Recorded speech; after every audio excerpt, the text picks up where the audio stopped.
welcome everyone to another broadcast of The Soul of the Everyman on the ArtistFirst radio network. All past shows are podcasts. You can find them at ArtistFirst.com. We welcome your email questions and comments. Hit us up at dj@ArtistFirst.com. Here they are, Michael and Margaret Lyons. Thank you very much, Z-Man, and I'm going to self-identify as conscious tonight. Alrighty then. Well, I'm Margaret. And I'm conscious. Which is not to say that I have a conscience, which is a whole different thing. Conscience and conscious. Yeah. They're close, though, aren't they? I wonder why. Supposed to be.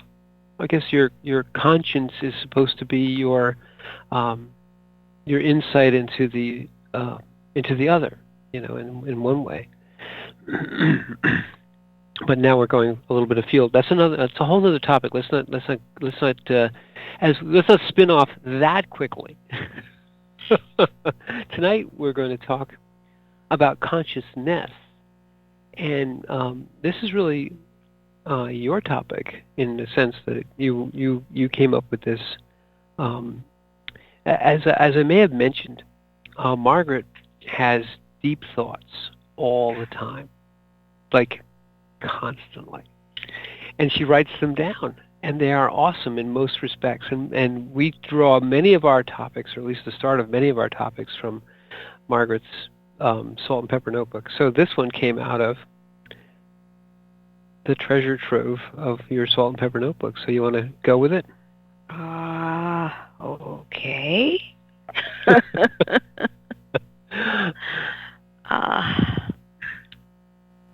It's just notations, the things that strike me. It's not that I'm doing a thesis of any kind. No, I only jest a little bit, though. They're always interesting, and they are conversation starters, and they oftentimes enlighten our conversations, and they do enlighten the soul of the everyman. But this one particularly was about, in essence, who gets to define. The topic is defining consciousness, but not in the same sense that many people may think. There is a certain amount of in the world today, it's quite evident that there are people that are trying to dominate others. There are people that are trying to, in essence, control the conversation. But if you abstract that a little bit, what they're really trying to do is to try and define the level of consciousness that they'll recognize, either as recognized as part of them or part of their tribe, as somebody that you can recognize as fully human versus those who they say are not. It's being used as a knife, as a dividing line, and as a bludgeon, in some ways, to control others. And that use of consciousness is in some ways a perversion, but it is becoming more and more prevalent, in that you may have run into it. And an example would be where someone just will not deal with you unless you meet them on their terms and you adhere to their rules, and you can only use the thoughts and the words that they approve of and that they are willing to recognize. And you feel to yourself that this is wrong in some way, and that I'm feeling like I'm being narrowed in, hemmed in, controlled. And you are. And what they're doing, though, is very insidious, because it's controlling, not just dominating the conversation, but in essence, trying to tell you, trying to define who you are, and put you in a box, a very convenient box, because it's a box that has handles that they already have their hands on. So it's like a cage in many ways. Well, they want you to climb in. Mm-hmm. And by agreeing to their terms of interaction, you will be manipulated in some way. And consciousness has nothing to do with any kind of boundary or manipulation. That's what really struck me, was being in awareness and being conscious of yourself. There's an immense freedom there. And the consciousness that we are speaking of is not just, you wake up in the morning and open your eyes and you say, okay, I'm conscious. It's like, in the most superficial sense, your body is functioning. You seem to be driving the body. But consciousness has to do with allowing the fullness of who you are, your awareness. It's not just the thinking aspect of who you are, and it's not just the feeling aspect of who you are. Or the perception, which is really what you were saying, that just opening your eyes is part of it, but it's not everything. Right. It is being so completely in the moment of now that there is no part of you that doesn't have an expression in that moment. Consciousness is full expression of your presence. And it is a very rare thing. So looking at it that way, I mean, consciousness in general really has no boundaries. And accepting that as a foundation, that you have no boundaries that way, people will begin to say, well, who are you then? They'll want you to define things in terms of how you interact with this world. What do you like? What don't you like? What's your opinion on this and that and the other thing? And you're sitting there, you have to be observant enough to realize that what they're doing is wanting to engage ego.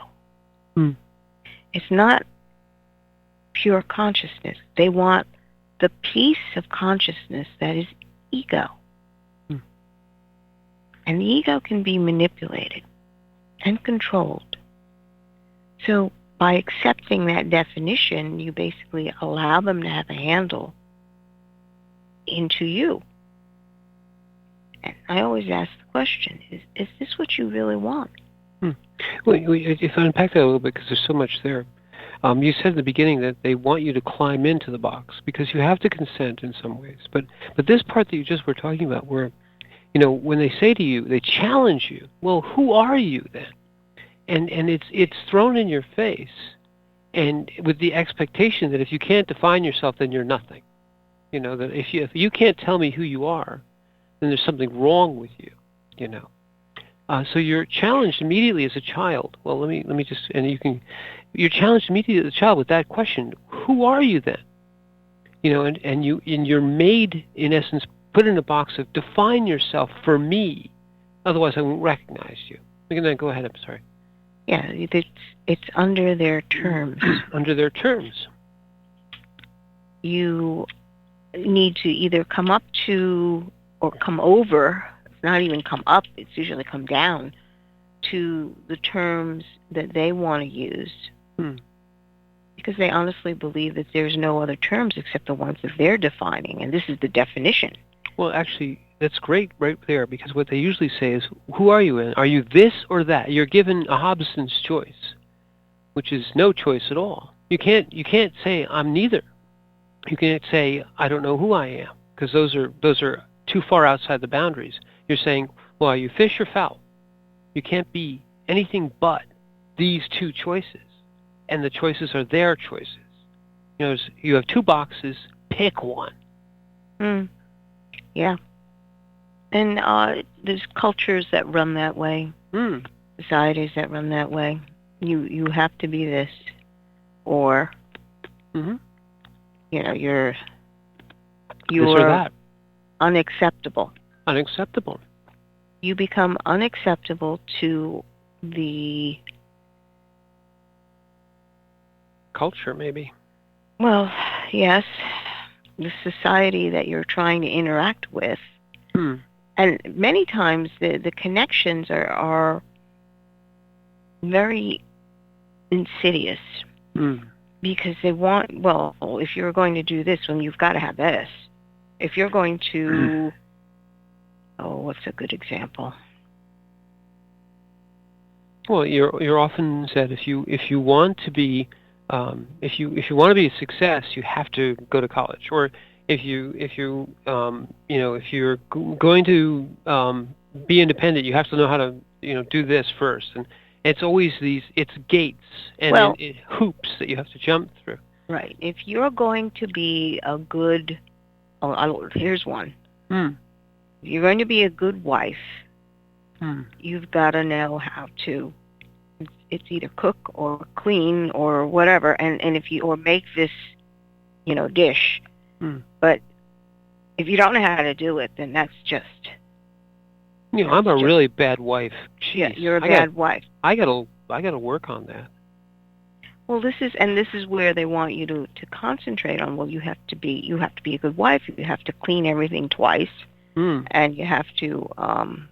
Well, and also meet the mores of of the suburban this, or it's got these boxes, and there's no air in between the boxes. If you're a good mother, you never let your children do that or speak that way to somebody else. Right. Yeah, there's this thing, and you're like they're only expressing a very honest opinion in the conversation, and it was, but the idea that children should be seen and not heard was rolling through their heads. So you're just sitting there, and you're like, okay. So what this does is basically wants to cage your consciousness. They want to trap you in an ego trap. It's all power games at that point. It's all power games. There you go. Yeah. They want to be on top. So they'll define your ego as something that they can always dominate. And it's very perplexing usually when you come up and just do something so out of the box that you're not exactly sure what to do or what to think. But that's your fault. Well, it's always your fault. That's not even a... But the whole point is that if you, in this context, when somebody presents you with box A or box B, define yourself. You're not allowed to actually define yourself. No. All you're allowed to do is choose the boxes they've given you. And in the control, of course, is that they built the boxes. And if you say I choose neither, well, there's no box for that. Then you're a non-consciousness. You're a non-person. And if you come up with your own box, that's even worse. Yeah. Yeah. Well, if you're not with us, then you're against us. That's the whole. There you go. The whole attitude. So, understanding when you really sit there and at that point you're like, well, what is consciousness? How is that defined? And then you have to look at it in terms of, well, who's defining it? And do I accept it or I do not? If I do not accept it, then I must internally come to a point of peace with what I am. Because consciousness is the I am aspect of you. Right. And totally would say it encompasses all the pieces that people are trying to make you define yourself as. The ego pieces, the emotional pieces, the perception pieces, the physical pieces. All these are minor in many ways. Certainly, they should become... the awareness looks at them and says, that's not me. That is something that can be associated with a piece of me, with a part of me. But it takes nothing. It can't define or hold consciousness. They don't want to define the whole consciousness. They just want to have a handle on you. That's all. It has nothing to do with really identifying any part. But no, I'm talking about if you have to internally, once you have to go internal and realize that the awareness that the I am encompasses all the pieces that people are trying to push you into, the definition pieces. If you get there, you realize that these other handles are no more than aspects, and you can never fit all.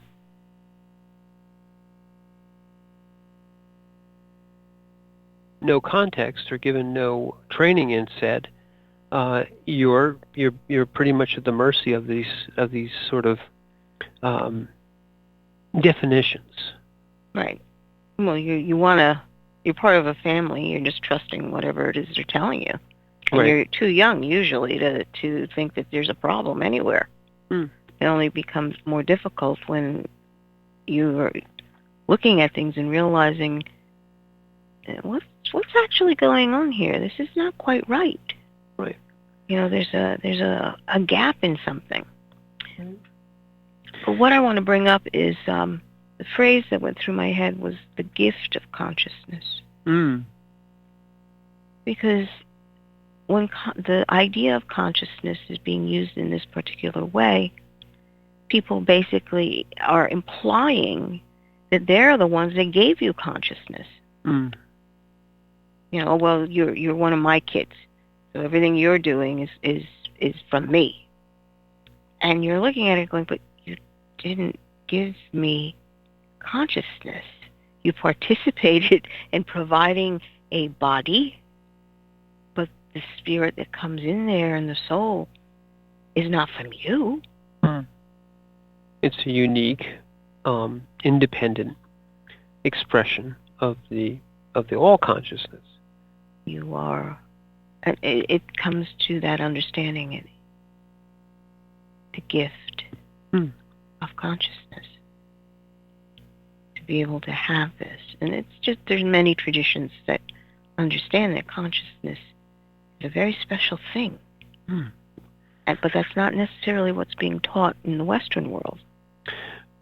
I would say far from it. But even if you just hold to some of those other traditions, or even here, if you say in the West it's not being taught, there's certainly a growing trend. And the quote that we put up from Tolle, harkens back to that the consciousness in and of itself it has sort of a swelling or a tipping point, let's say. And even in cultures which have been steadfastly ignoring the development of consciousness, it's sort of inexorable. And that's something maybe we can get into more deeply a little bit into the second hour. But this is something that is that now is becoming more and more. It is no longer able to be ignored or even defined and contained. The trend of a child is similar in many ways. The consciousness which is embodied in a child initially may be trammeled. It may be it may allow itself to be defined. It may put itself into the boxes. But our own individual consciousnesses rail against this. We feel it. We feel that we're being constrained, defined. That's not who I am. Is a very common sort of preteen and teen sort of expression. And they, without training, they may run all amok and not understand that they're only trading one box for another. But the desire to actually reject the boxes and to find yourself, find your own level of consciousness, or your own relationship with the all, is something which is very, which runs through us and swells to a certain tipping point, and then it can explode, or it can become a next step into higher enlightenment. And that's where it all comes from. Many cultures recognize this and codify it, in the Buddhist tradition, the Tibetan tradition, many others, where they give a path or a way. Christianity has a path, it has a way. And all these different paths and ways kind of start with a beginning like that. You have to say, I am more than the physical. I am more than what you can see in my ego. And I want a relationship with the greater me, the consciousness that is me, and the consciousness which I came from, the all consciousness. And your statement about it being a gift, it is a gift. We all understand that at a visceral level, that our lives are precious and that they are not to be squandered. And like a gift, they're constantly, there's constant joy in the experience of your life, of your own individual life, the moment of now. And that is a path, a way past all the ego traps and past all the boxes. Right. I think, well, maybe what has happened, I know that when Jesus was teaching, he was always saying that it's a way to the Father. And we are all coming to the understanding that we are part of God's family. So if you look at that in terms of consciousness, the Father is the source figure. Understanding that from the source, we are born from source, a child of source, or a child of God. Child of I am. But that kind of glosses over the idea that consciousness has got to be acknowledged that way. What they say is you need to have a relationship with God, but they don't necessarily lead you down the path of understanding what that is. Consciousness at that point is like, well, wait a minute. It's the little me, or is it a bigger me, or how many me's are there? You know, what definition am I using? Because they gave you the definitions before, but they don't really fit in what the overall concept of an omnipotent and omnipresent God is. And how one can have a relationship with such an entity. The mystics get further and further into it, and you have your Buddhist mystics and your Hindu mystics and your Christian mystics, and because they enter into what they call the communion with God. Right. That's one phrase. There are many others. Enlightenment is another. There are many. It is a realization that your consciousness is one and the same. That when in Christ's phrase that we are I'm going to lead you the way to the Father. Well, this was couched in terms that the society that he was talking to, that his culture could understand, and a little bit beyond, because that's kind of why they didn't treat him all that well at the end. But the point being that his message was that you have to reject the current zeitgeist, the rules, the law, which was what observant Jews lived by at that time, was this long litany of boxes. You had to do this, but not that, and this was this, and that with that, and it went on and on and on and on. Yeah. And then you had all the rule keepers and lawgivers who were there to make sure you paid your this and did your that, and washed your this and fribitated your that, and did all those things in the right order, the right way. Otherwise, at the right time. At the right time, and this phase of the moon and all, all constructs and all boxes to control. What were all these, the Sanhedrin and the scribes and the Pharisees, all these guys that, in essence, Christ was saying, they are not the way, they are the law, and I'm here to supersede the law, to go beyond the law, was to get rid of all the boxes too, in one way. Well, he checked all the boxes. That was because of this, without going too deeply into it. Yes, it was a way of saying we've completed it. Yes. The law was there, and this is a very good point that you just made. The law was given as a lower level of the evolutionary step of mankind, to have some framework, to have some way of getting out of the mud, if you will. But then, like a framework that you give to a tree in the beginning, you have to get rid of it, or the tree will be crippled by the framework. It'll grow into, it'll turn into a twisted thing. Getting rid of the framework is getting rid of the boxes. It's getting, in some ways, it distresses many who love control, because it gets rid of the control. It recognizes that you are vaster than the law. Well, that scared the hell out of people. It scares the hell out of people still. Oh, yeah. What do you mean there are no rules? Mm. There have to be rules. Mm-hmm. So, yes, that concept that you can control or manipulate a people through this definition of consciousness and defining what is acceptable and what is not. Because man was made for relationship. I've said this many times. And that relationship is to allow you to come to a fuller expression of what it means to love. And of course, the hardest thing is to love the unlovable.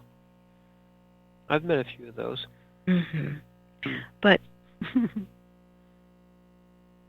understanding that your expression of consciousness is very much entwined in the expression of love that you choose in any relationship. And how bound you will be. What are your parameters of what you're going to love? Very similar to this.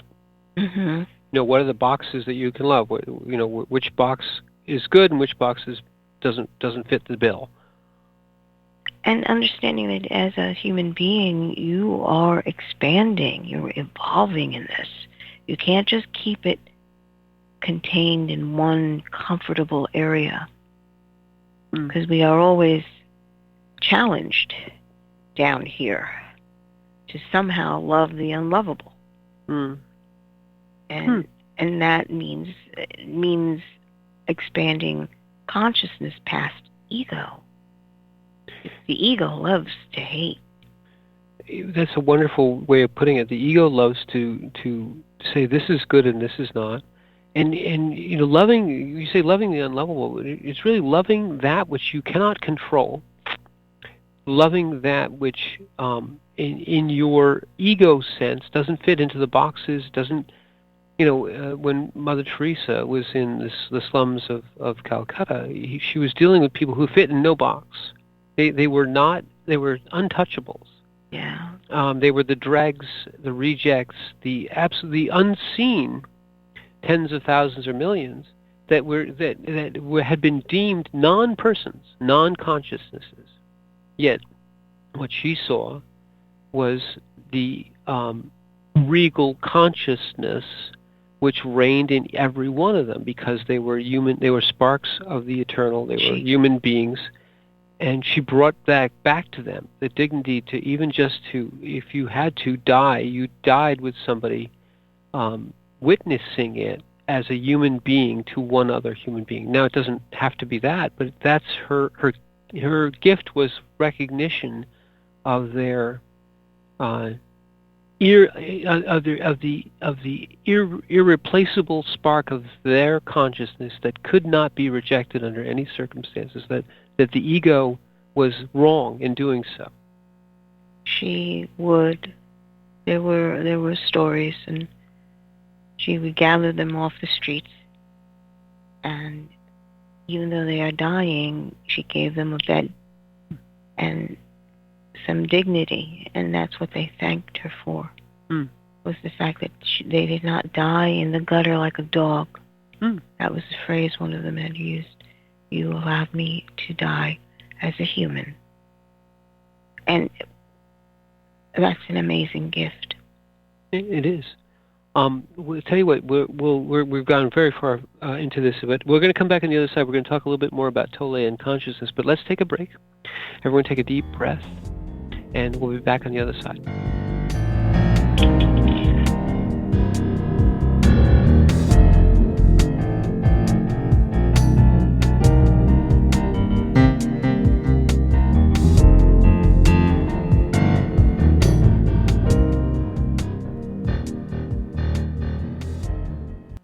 The Fat Man Gets Out of Bed is the latest book from Michael Lyons, the award-winning author of There is a Reaper. Featuring 13 original stories, this wide-ranging collection has everything. Forbidden love, gods versus demigods, weird invading aliens, sexy seductive artificial intelligence, and unusual passion between the living and the dead. All set amidst fantastic worlds of pain and loss and boundless joy. From the sublime to the macabre to the bittersweet, The Fat Man Gets Out of Bed will leave you breathless with laughter, brimming with tears, trembling with suspense. Available now on Amazon.com, Google Play, iTunes, Kobo, and fine e-tailers everywhere. There is a Reaper is the story of 5-year-old Christopher Aaron and his life-changing struggle with leukemia. Winner of both the Indie Brag Medallion as well as the reader's favorite silver medal for memoir. There is a Reaper has more than 100 Amazon book reviews and a 5-star rating. It has been described as life-changing, spiritual, a must-read. Just released on Audible and iTunes, this memoir is also available in paperback and on Amazon Kindle for only 99 cents. Get your copy of this life-changing memoir today. The wait is over. First Blood, Book 2 of the Blood series is out.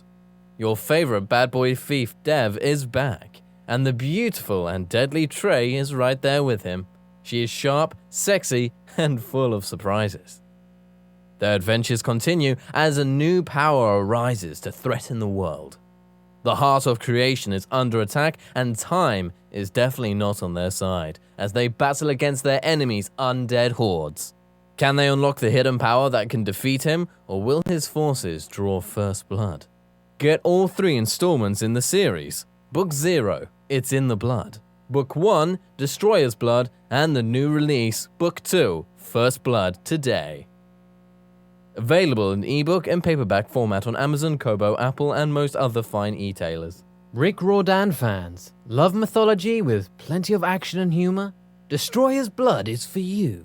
The new fantasy novel by award-winning author Michael Lyons is Book 1 of the adventures of Dev Kalian, the Blood series. Follow Dev and his magic sword Betrayer as they are suddenly attacked and forced to return to Olympus to fight in a war they want no part in.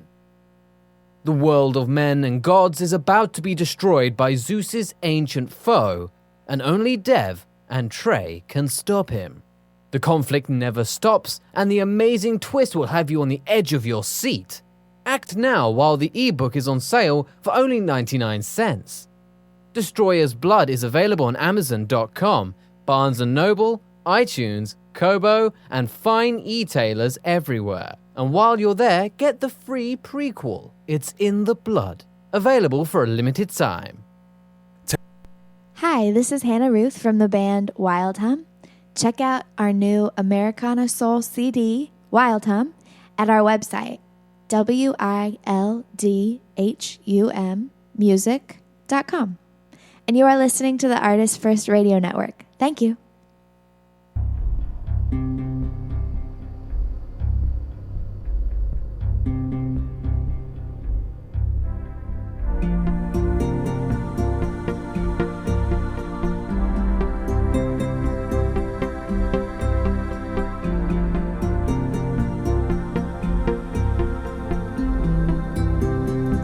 Thanks for joining us on The Soul of the Everyman on the ArtistFirst Radio Network. Back to your hosts, Michael and Margaret Lyons. Thank you very much, Z-Man. And tonight we are talking about consciousness. Accept no substitutes. But first half hour, I think we had a good sort of exploration of the topic of controlling, and people who are using, in essence, their definition of consciousness to control and to dominate and to, in some ways, enforce their worldview. But this next half hour, Mark, maybe we'll go a little bit into Tole's statement here. We put up one of his statements, and it's quite a simple one, but it encapsulates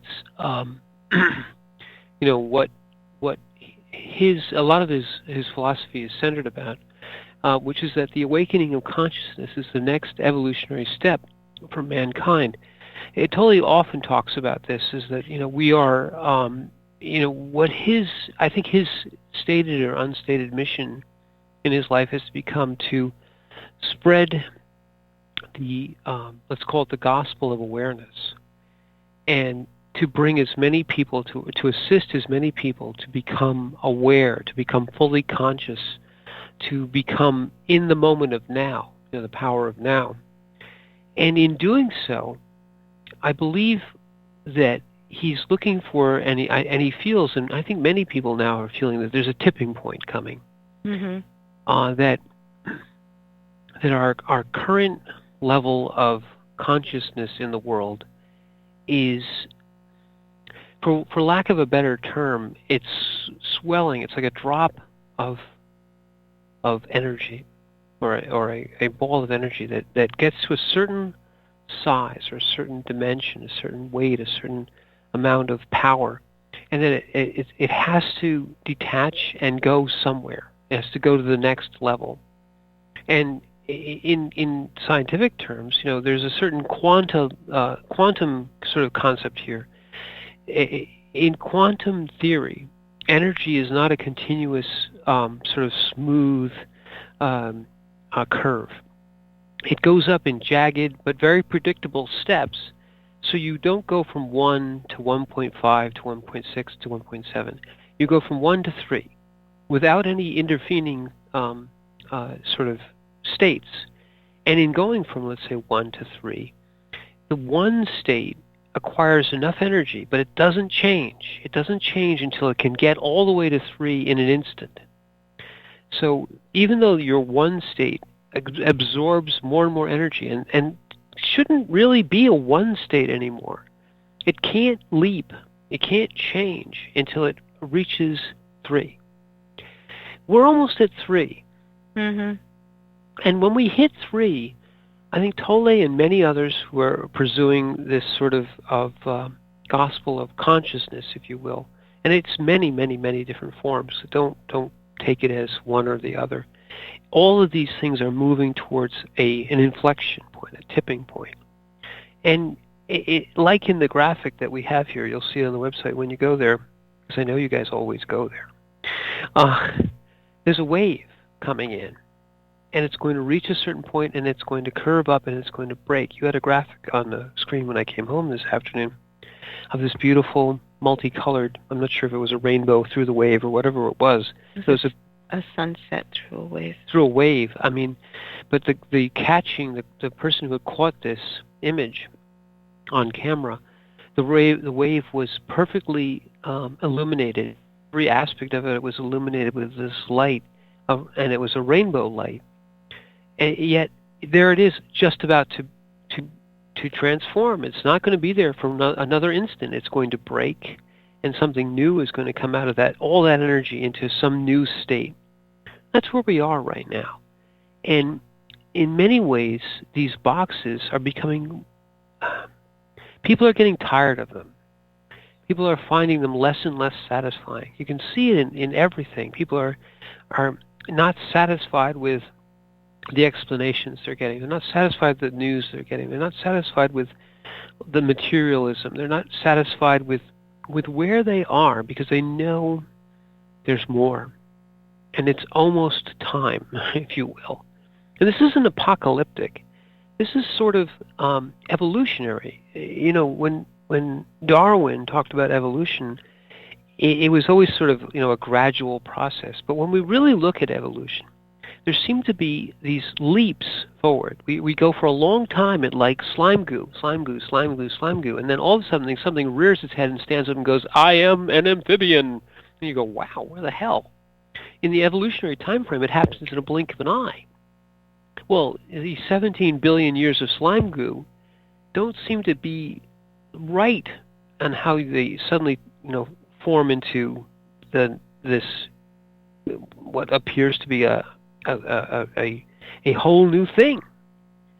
But evolution and all of these phenomena in our nature follow what we now know is a very interesting, subtle, almost imperceptible level of transitions, even at the smallest dimensions of space-time that we can possibly imagine, immeasurable.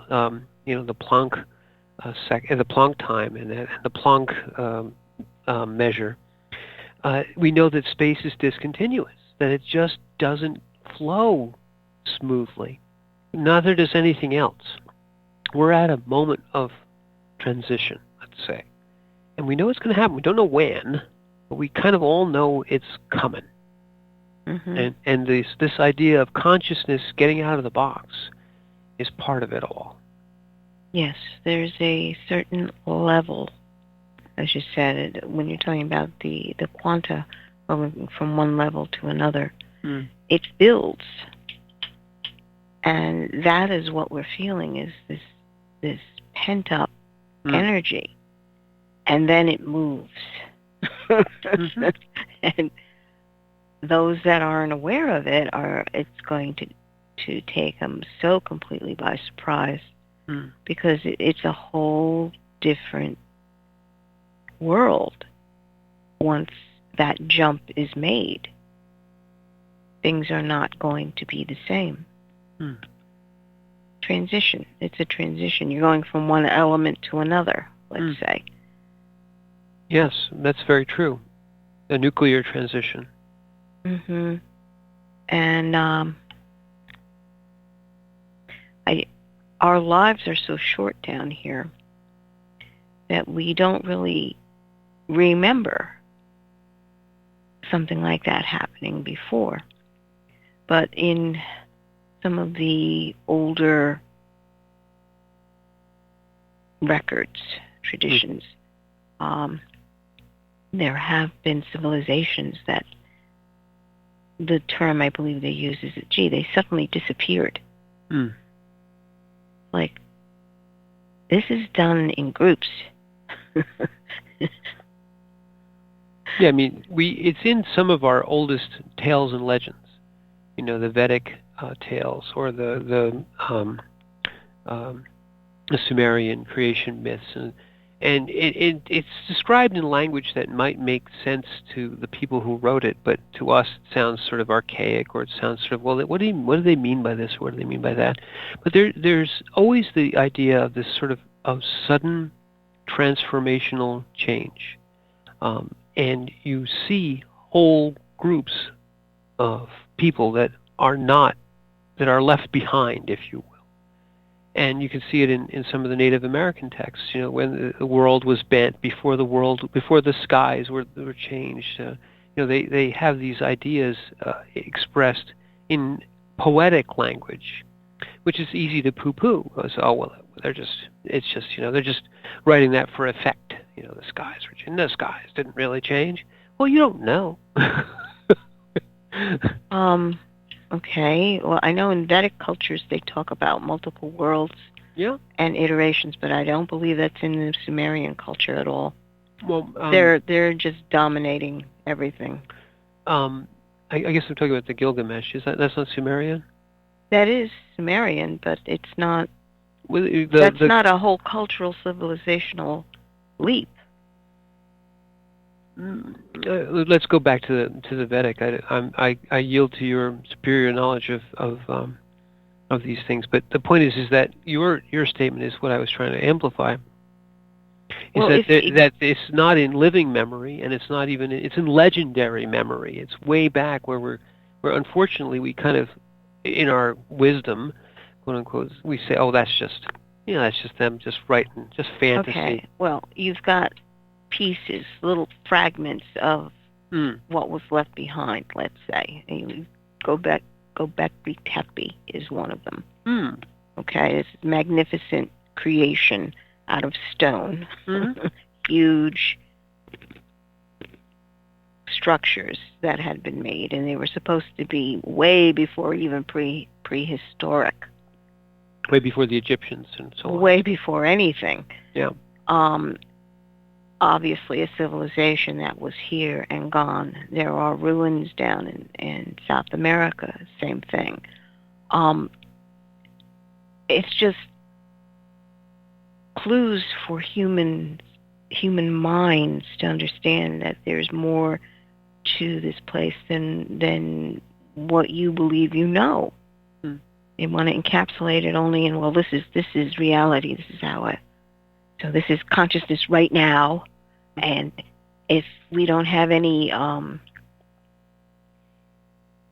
scientific evidence then it really doesn't exist. Right. We can't just make that assumption. Right. Interestingly enough, when we talk about we several weeks ago or more maybe longer, the Oxford scientist who basically said, if we wrote down everything we know, it all fits in this one equation, and yet what we don't know is so vast, and so this describes so little of the actual universe that we know is out there, that it's basically amazing or frightening or both. It's terrifying. And that's the same thing, that we sit here and go very sanctimoniously that if we don't have proof about it, it can't have happened. And yet, everything that we have, quote-unquote, proof of, and an observed scientific fact, and all our mathematics and all our theories describe so little of the actual universe that it's frightening. Mm-hmm. Well, if you look at it just in terms of a mindset, a civilization mindset, that it's got to have this and only this, this tangible, and only it's got to meet all these criteria, and this is the definition of the cultural ego. Yes, exactly. And to understand that, again, the ego is only one aspect of consciousness. There is a greater connection besides the cultural ego.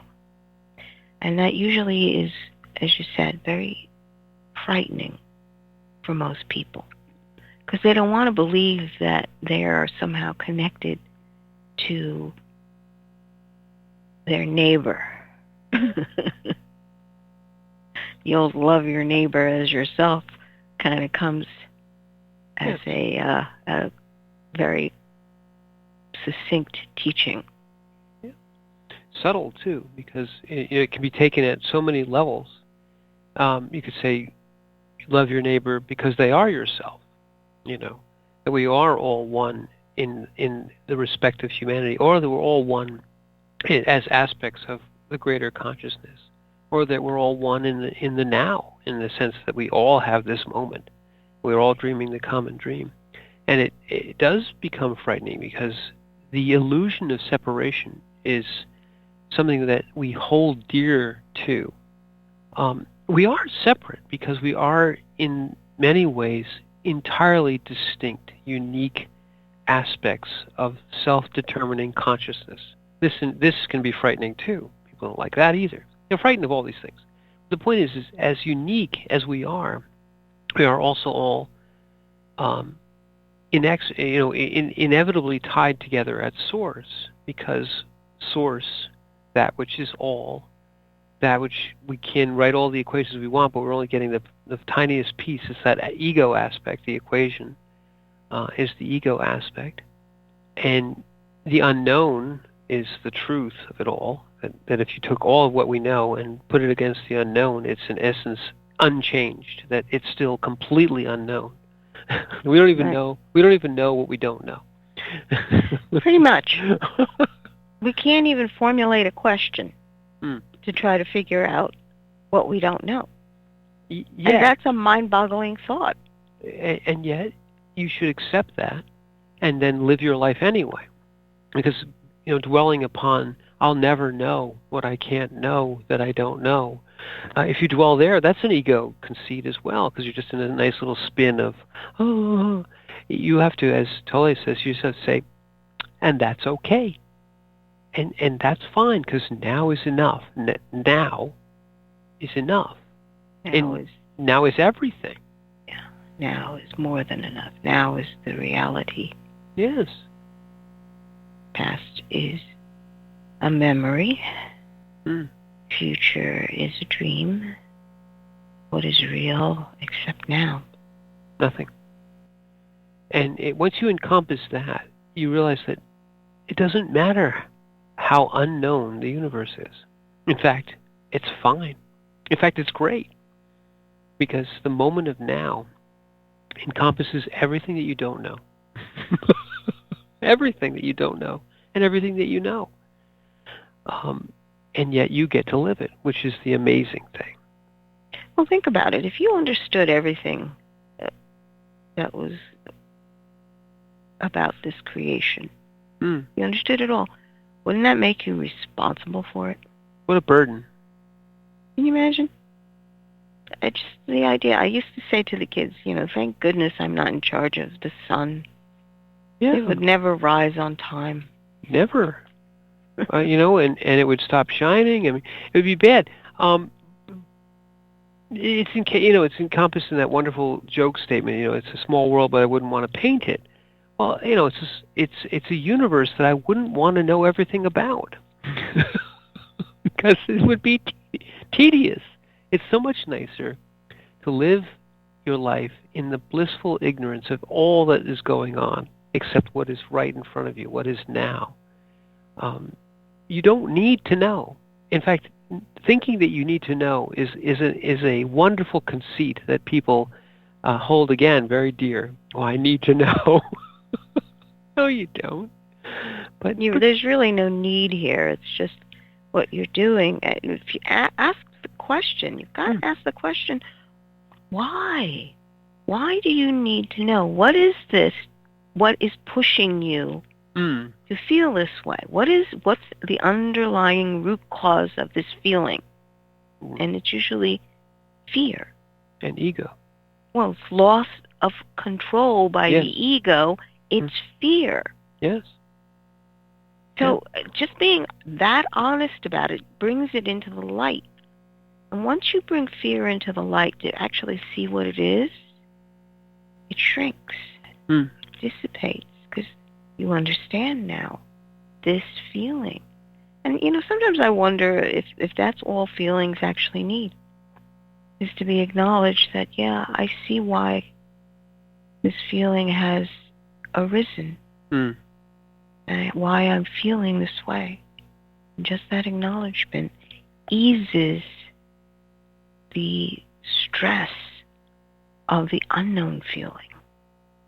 Very true. I mean, almost everybody says, therapists say that the way to deal with a hyper emotional state is to acknowledge it.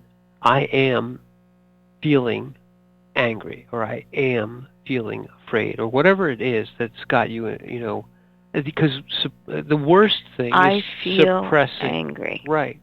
Suppressing. I feel unhappy. I feel depressed. Whatever it is. Yes.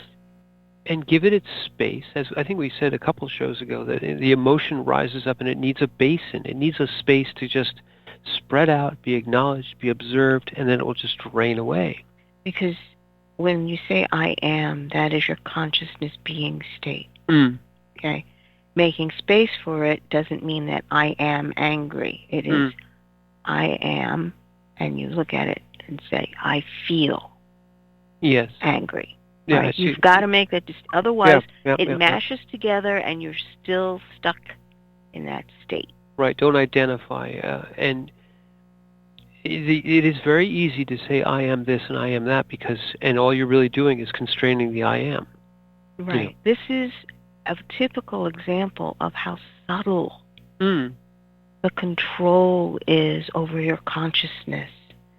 Your I am consciousness is vast. Don't constrain yourself to choosing just, this is how.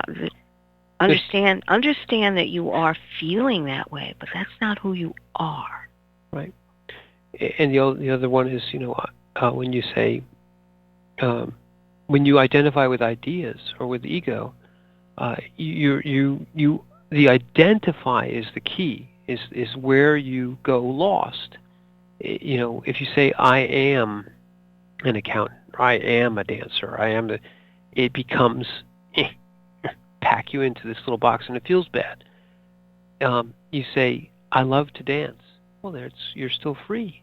I love my job, or I hate my job, whatever it is, but you're still free, because the I am, is expressing an opinion, a thought, but you're not putting your being essence into the thought. You're not putting your being essence into the thing by saying I am this and I am that, and I always do this and I am always doing that, and everyone hates me and I hate everyone. Well, there's another exercise. It used to be that I would have people not use the pronoun I because it's a self-referent. You're I-centered. You're me-centered.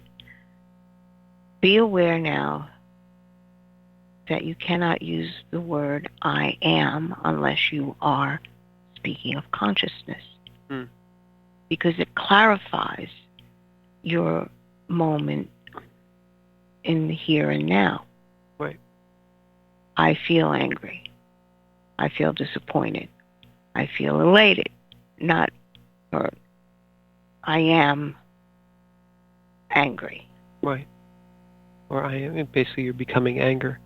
Even though and that, I think Tolle says it about the little I and the vast I, the greater I. And the problem with English and with all of our languages is that we have one word for the ego-bound little nasty thing that runs around, and the vast consciousness. It's one where you say I for both, and it's wrong. Okay, I'm going to go back on that. The ego is not a nasty thing. It just is this aspect that is produced with the interaction of the body in order to manage what needs to be done. There is no pejorative related to it unless you decide that it's going to have one, unless you decide that your ego is bad. Right. And doing that, you get with the pain body and all that other stuff. Yes, you're just creating more trouble. Just creating more. And a good way of saying it is you are creating the trouble. But you know what we're creating right now? We're creating a new topic at the end of the show, which we should not do. But let's just wrap it up a little bit and say the definition of consciousness is a powerful thing, but you don't let anyone define your consciousness. Don't let them give you a box. Don't take the box. Mm-hmm. So, I'm Margaret. And I am consciousness, Michael. And thank you for listening.